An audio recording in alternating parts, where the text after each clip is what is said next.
அஸ்ஸலாமு அலைக்கும். மாண்புமிகு எதிர்க்கட்சி தலைவர் உதயநிதி ஸ்டாலின் அவர்களை கைது செய்திருக்கிறது இந்த தாவேகா அரசு.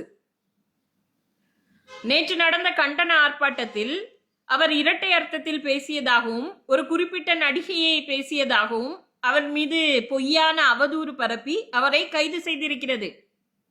சிஎம் சார், நீங்க பேசுனீங்களே, கவர்ச்சியை காட்டி வந்தேன்னா நான் என்ன இதுவா அப்படின்னு கேட்டீங்களே, அது எந்த பெண்களை சார் கேட்டீங்க?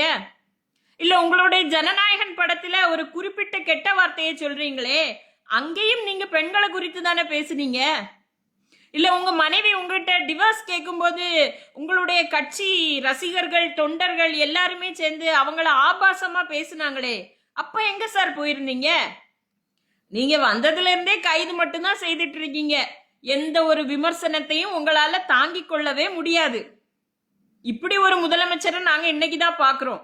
இதுல பெரியார் கொள்கை தலைவராம் சொல்லாதீங்க சார். பெரியார வச்சு தயவு செய்து விமர்சனத்தை தாங்க முடியாதவர் அல்ல பெரியார். நான் நினைக்கிறேன் நாளைக்கு சட்டமன்ற கூட்டத்தொடர் வருது இல்லையா, அதனாலதான் இன்னைக்கு எதிர்கட்சி தலைவரை அரெஸ்ட் பண்ணிருக்கீங்களோ. அம்புட்டு பயம்.